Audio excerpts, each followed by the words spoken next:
Hello दोस्तों, स्वागत है आपका टी स्काइज़ में। तो एक बुरी खबर ये है कि मेरा माउंट जो कि स्मार्ट EQ प्रो माउंट है आयोप्ट्रॉन का, वो टैं बोल गया है, वो ख़राब हो गया है। अभी हुआ ये कि अभी 2-3 रात पहले मैं एक टारगेट शूट कर रहा था, तो उस बीच में क्या हो गया कि मैं नीचे बैठ के अपने घर के अंदर रिमोट सेशन कर रहा था। रिमोट इन किया हुआ था मैंने अपने टेलीस्कोप वाले पीसी में, और फिर मुझे एक मैसेज मिला कि मेरे माउंट जो है वो कहीं पे स्टक हो चुका है, कोई तार वार खींच गई है। नीना का मैसेज आया कि देयर इज सम स्नैगिंग केबल। तो मैं दौड़ के ऊपर आया तो देखा कि कोई केबल वेबल था नहीं स्नैगिंग। फिर मैंने सोचा कि शायद क्या पता ऐसे ही मैसेज आ गया होगा। अक्सर अगर जैसे अक्सर इस तरह से कभी कभी आ जाता है ऐसा मैसेज। तो फिर मैंने क्या किया कि मैंने चेक किया और मैंने अपने माउंट को रोका, मैंने अपना सेशन रोका, उसके बाद दोबारा से स्टार्ट किया। तो दोबारा से मेरा सेशन दोबारा से शुरू हो चुका था, लेकिन उसके बाद एक इमेज 5 मिनट की आई। उसके बाद अगली इमेज फिर से वही मेरा मैसेज आया कि कोई केबल स्नैग हो रही है। तो फिर मैं ऊपर से वापस आ गया। फिर देखा कि सब कुछ ठीक ठाक था, कुछ भी ख़राब नहीं था, लेकिन बस वो नहीं चल रहा था। फिर मैंने दोबारा से यही सब करने का रूटीन शुरू किया, मतलब दोबारा से स्टार्ट करने का कोशिश किया सारा सीक्वेंस, ताकि दोबारा से सेंटर हो सके, दोबारा स्लीव हो सके। तो मैंने देखा कि माउंट बहुत हल्का-हल्का सा मूव कर रहा था, जबकि पूरा एक बार में मूव करने के बजाय वो बहुत छोटे-छोटे से मूव ले रहा था, जैसे कि बहुत स्ट्रगल कर रहा होगा माउंट अपने टारगेट पे जाने के लिए।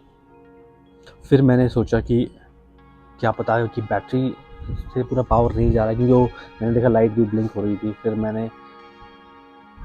मैंने सोचा कि अब तो सेशन चलेगा नहीं। फिर मैंने बंद किया सारा। मुझे लगा कि अगर नहीं चल रहा है तो फिर मैं नीचे जाके AC/DC अडेप्टर से इसको माउंट को चेक करूँगा। फिर मैं घर पे गया, AC/DC अडेप्टर से उसको चेक किया, तो वही प्रॉब्लम आती, वो चल ही नहीं रहा था बिल्कुल भी। अब तो क्या हो रहा था कि उसके बाद नीना से कट ऑफ करने के बाद, सेशन ख़त्म करने के बाद जब मैं नीचे गया, तो जब मैं AC to DC अडेप्टर से इसको स्लीव कर रहा था, तो जैसे ही स्लीव का बटन दबाऊँ तो वो शट डाउन हो जाता था पूरा सिस्टम उसका।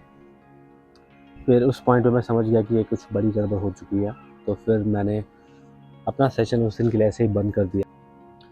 तो अभी देखते हैं वो ठीक हो पाता है या नहीं हो पाता है। उसके बाद मैंने जो आयोप्ट्रॉन कंपनी है उसको भी मेल किया। उनका मेल बहुत धीरे-धीरे आता है, बहुत अच्छा उनका कस्टमर सर्विस नहीं है। अगर आपको इस तरह का कोई इश्यू एक्सप्लोर साइंटिफिक के साथ में आता है, तो आप उनका group.ios में उनका ग्रुप है, आप उसमें जा सकते हैं, उसको पूछ सकते हैं। वो इमीडिएटली आपको रिस्पॉन्स देते हैं। बहुत ज़्यादा अच्छा उनका कस्टमर सर्विस है। एक्सप्लोर साइंटिफिक काफ़ी फेमस है अपने कस्टमर सर्विस के लिए, बजाय कि दूसरे कंपनीज़ के। हालाँकि आर्मस्ट्रॉन्ग के पार्ट्स बड़े सस्ते आते हैं और बहुत ज़्यादा अमाउंट के बिकते हैं, तो इस तरह से उसका तो है। अभी ये स्टोरी है। फिर मैंने आयोप्ट्रॉन को पूछा। आयोप्ट्रॉन ने बोला कि हो सकता है मदरबोर्ड आपका जल गया होगा। फिर उन्होंने बोला हो सकता है मोटर जल गया होगा। मैंने फर्मवेयर अपडेट करने की कोशिश करी, तो जो हैंड कंट्रोलर था उसका फर्मवेयर तो अपडेट हो चुका था, हो रहा था अच्छे खासे तरीके से। तो मुझे लगा कि हैंड कंट्रोलर तो ठीक है, लेकिन जब मैं मदरबोर्ड का जो फर्मवेयर था उसको अपडेट कर रहा था, तो वो नहीं होता। It was just not going through, तो बिल्कुल रुक चुका था वो। जबकि सिस्टम में, कंप्यूटर में बता रहा था कि फर्मवेयर अपडेट हो चुका है, लेकिन हैंड कंट्रोलर बता रहा था कि RA को अपडेट हो रहा है, किस तरह से कुछ बता रहा था। तो फिर वो नहीं हो पाया। फिर मैंने एक जानने वाला है फ्रेंड, उससे मैंने बात करी है, तो उसने बोला है कि अपने पार्ट्स वगैरह मुझे भेज दे। तो मैं उसको भेज रहा हूँ पार्ट्स। तो ये शायद आज कुरियर हो जाएगा, तो देखते हैं क्या होता है उसमें।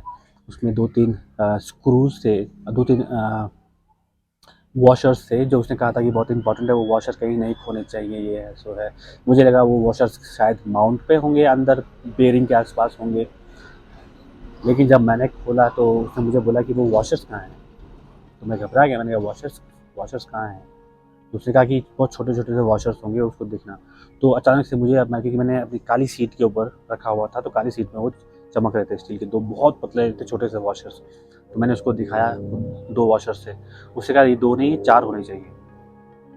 फिर मैं और घबरा गया। फिर मैंने अपना टॉर्च उठाया, फ़ोन लिया और फ़ोन को टॉर्च ऑन करके ज़मीन पे रखा। तो इस तरीके से मैं 2 और ढूंढ पाया। तो फॉर्चुनेटली 4 स्क्रूज़ के लिए 4 वॉशर्स मिल चुके थे।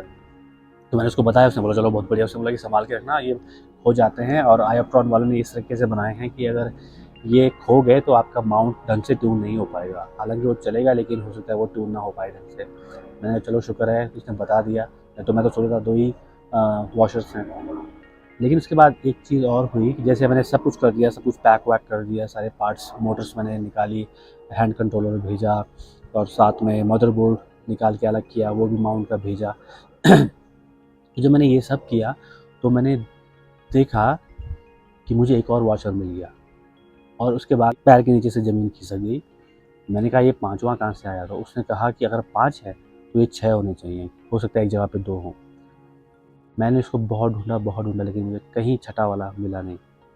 तो अब ये बड़ी समस्या हो चुकी है। तो अब इसका जिसका कोई हल नहीं है। अब पता नहीं 5 ही थे या 6 थे, अब इसका कुछ पता नहीं है। अगर 6 थे तो 8 क्यों नहीं है? क्योंकि अगर डबल-डबल वॉशर यूज़ हुए तो सब जगह पे हुए होंगे, या तो 2 जगह पे हो सकते हैं। ऐसा तो नहीं है कि एक जगह पे ही डबल वॉशर यूज़ हुआ है। हो सकता है एक जगह पे डबल वॉशर भी यूज़ हुआ हो सकता है। अब कुछ पता नहीं है, अब देखते हैं कि क्या होता है। तो ये अभी तक की अपडेट है। अब जब माउंट मेरा ख़राब हो चुका है तो आप देख सकते हैं आसमान साफ़ हो चुका है। अगर माउंट मेरा ठीक होता तो आसमान ख़राब होता, इतना तो मैं कह ही सकता हूँ। आप ये देख सकते हैं पूरा आसमान साफ़ है आज। तो लेकिन शुक्र है कि मेरे पास दूसरा माउंट है एक्सप्लोर साइंटिफिक का। वो बहुत भारी है, लेकिन उसको उठाना ले जाना बहुत मुश्किल होता है। अब होता ये है कि जैसे आयोप्ट्रॉन वाला माउंट है, तो अगर आसमान में बहुत सारे बादल लगे हुए हैं, एक आध जगह पे ही आसमान साफ़ है, तो भी मैं माउंट को उठा के, टेलीस्कोप को उठा के नीचे से ऊपर ले आता हूँ, और 2-3 राउंड में मेरा सब कुछ सेटअप हो जाता है यहाँ पे। लेकिन जो एक्सप्लोर साइंटिफिक का मेरा बड़ा माउंट है 180, वो इतना भारी है कि अगर आसमान में 1-2 बादल भी होंगे ना, तो मेरी हिम्मत जवाब दे देती है। मैं सोचता हूँ कि कहीं इसके बाद ज़्यादा बादल ना लग जाएँ, फिर ये सारा सब कुछ ढो के नीचे आना पड़ेगा, ये बड़ी समस्या हो जाती है। तो फ़िलहाल तो मुझे इसी से अपना काम चलाना पड़ेगा। पर वो भी कोई बुरा ऑप्शन नहीं है। थोड़ा उसके साथ बैलेंसिंग में थोड़ा इश्यू होता है, क्योंकि वो हैवी माउंट है। इतना छोटा वो तो टेलीस्कोप तो उसके लिए बना भी नहीं है, तो फिर मुझे टेलीस्कोप के साथ में लेफ्ट हैंड साइड में काउंटर वेट इसमें लगाने पड़ेंगे। तो उस तरीके से उसका काम चलाऊँगा। तो मेरा भी जो प्रोजेक्ट बचा हुआ है आपको बताऊँगा उस प्रोजेक्ट के बारे में, बहुत इम्पोर्टेंट प्रोजेक्ट है।